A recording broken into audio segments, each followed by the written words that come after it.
Հյուսիսարավ նախագիծը միսուարյուն է ստանում, հայտարարեց վարչապետ Նիկոլ Փաշինյանը խաղաղության խաչմերուկ զարգացնելով տարածաշրջանային հաղորդակցություններն ու գործակցությունը խորագրով միջազգային համաժողովին, որը Հայաստանում անցկացվում է արդեն երկրորդ անգամ։ Վարչապետը վստահեցրեց, այս տարի արդեն կբացվի Հյուսիսարավ ճանապարհի Գյումրի-Երևան հատվածը, որը գործնականում պատրաստ է։ Մնում է իրականացնել կահավորման աշխատանքները։ Նաև Ագարակ-Քաջարան հատվածն է կառուցվում։ Միաժամանակ ակտիվ քննարկումներ են ընթանում Սիսիան-Քաջարան հատվածի կառուցման ուղղությամբ։ Փաշինյանն առանձնահատուկ կարևորեց Բարգուշատի թունելի կառուցման նախագիծը, որն արդեն եզրափակիչ փուլում է։ Ինչպես կարող եք տեսնել, խորհրդային ժամանակներում մենք Ադրբեջանի հետ ուղիղ երկաթուղային կապ ունեցել ենք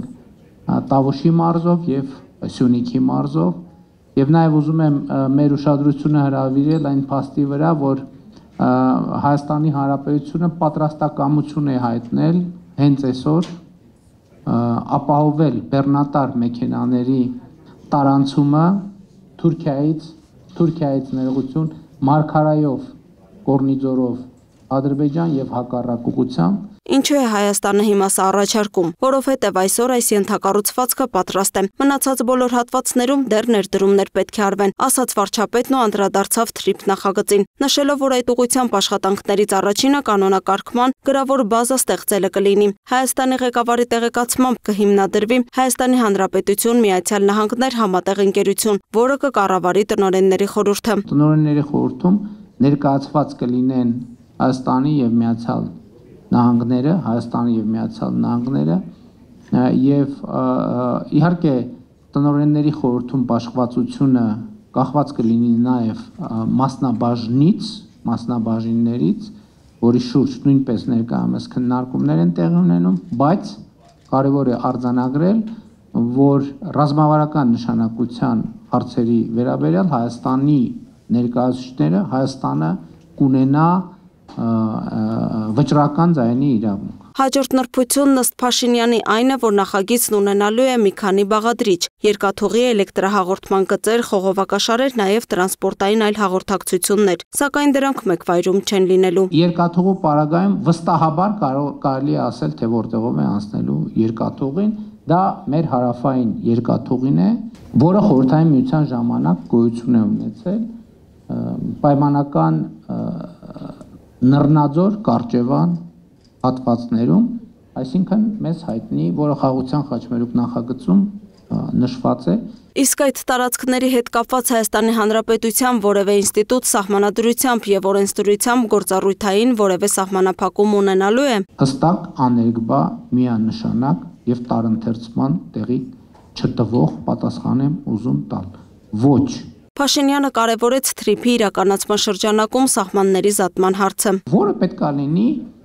երկաթուղու կառուցման նուղված առաջին գործողությունը։ Պետք է սահմանը սահմանազատվի այն լայնությամբ, որը անհրաժեշտ է, որ երկաթուղին անցնի, կամ խողովակը, կամ մալուխը, կամ էլեկտրահաղորդման գիծը։ Եվ եթե ենթակառուցվածքի համար անհրաժեշտ է ենթադրենք 5 կիլոմետրանոց հողաշերտ կամ մի անհրաժեշտ տեխնիկական այդ թվում լայնությամբ պետք է նախ իրականացվի սահմանազատում, որից հետո շինարարություն։ Իսկ ինչպես է Trip-Root ընկերությունն աշխատելու հողի վրա։ Փաշինյանը պարզաբանեց, այնպես ինչպես նախատեսված է Հայաստանի օրենսդրությամբ։ Սա նշանակում է, որ որոշակի իրավական ընթացակարգերով որոշակի ընկերություն ստանում է տարածք, այդ տարածքում կառուցապատում իրականացնելու նպատակով շահույթ ստանալու համար եւ առանձնահատկությունը այն է նաեւ այս ինստիտուտի, որ կառուցապատման իրավունքի ժամկետի ավարտից հետո այդ հողի վրա գտնվող գույքը դառնում է Հայաստանի Հանրապետության սեփականություն։ Շատ կարևոր նրբություն է։ Բայց հողը միշտ է Հայաստանի Հանրապետության սեփականությունը։ Հայաստանի ղեկավարի խոսքով Հայաստանի տարածքում Թրամփի ուղի նախագծի իրագործման դեպքում կառավարման ժամկետի երկու տարբերակ է քննարկվում՝ 99 եւ 49 տարով։ Այդտեղ ներդրումներ են արվելու եւ ներդրողը պետք է ունենա որոշակի երաշխիք, որ իր ներդրումները հետ է ստանալու շահույթի որոշակի մարժայով։ Եթե մենք օրինակ ասենք, որ 5 տարով ենք տալիս այդ հողը, ոչ մեկ ներդրում չի անի, որովհետև անիրատեսական է 5 տարում այդքան ներդրած գումարը ետ ստանալ։ Փաշինյանը հավելեց, ժամկետի վերաբերյալ քննարկումները զուտ ֆինանսատնտեսական են եւ այստեղ քաղաքական կոմպոնենտ չկա։ Փաշինյանը խոսեց նաեւ փոքր ներդրումներով ախորիկ երասխ երկաթուղին ապահովելու հնարավորության մասին։ Թուրքիայում սկսվել է Ղարս Դիլիջու, այսինքն Ղարսից դեպի Նախճեվան տանող երկաթուղու կառուցումը, այս դարակազմիկ շրջադարձը Վաշինգտոնի աղության գագաթաժողովը հնարավորություն է, որպեսզի այստեղ մի քանի միլիարդ դոլար չծախսվի այն պարագայում, երբ շատ ավելի փոքր ներդրումներով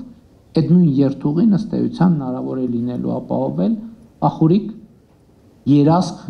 երթուղով։ Փաշինյանը հիշեցրեց, որ Վաշինգտոնի հռչակագրով նախատեսված է երկու երկրների՝ Հայաստանի եւ Ադրբեջանի միջև հաղորդակցությունների բացումը ներքին, այսինքն Հայաստանից Հայաստան, Ադրբեջանի տարածքով, Ադրբեջանից Ադրբեջան, Հայաստանի տարածքով, երկկողմ, այսինքն Ադրբեջանից Հայաստան, Հայաստանից Ադրբեջան եւ միջազգային փոխադրումների համար, այսինքն Հայաստանից Ադրբեջանի տարածքով երրորդ երկրներ, Ադրբեջանից Հայաստանի տարածքով երրորդ երկրներ։ Համաժողովի մասնակից Կոնրադ Ադենաուեր հիմնադրամի ներկայացուցիչ Յակոբ Վիոլենշտեյնն էլ նկատեց. Խաղաղության խաչմերուկը միայն նախագիծ չէ, այն տեսլական է, բրենդ, որը Հայաստանի քաղաքական գործիչներն առաջարկում են որպես ուղեցույց, ինչն իրականացնելու համար մեծ ջանքեր են պահանջվում։ Նախագիծը ենթադրում է կապակցվածություն, անվտանգություն, ժողովրդավարական արժեքներ, տնտեսական ինտեգրում, կայուն խաղաղություն։ Այն ուղեցույց է Եվրոպական միության անդամ երկրների, նաև մեզ, գերմանացիներիս համար։ TRIP ծրագրի վերաբերյալ բոլոր քննարկումները երկկողմ են, այսինքն ընթանում են Հայաստանի եւ Միացյալ Նահանգների կառավարությունների միջև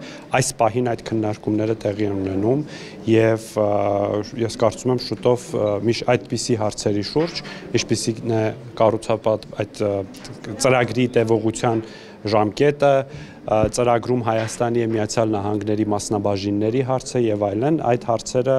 ես կարծում եմ մինչեւ տարվա վերջ հնարավոր կլինի հարցերի պատասխաններն ունենալ։ Լուսինե Գրիգորյան, Տիգրան Ղազարյան, Free News, Ազատ լուրեր։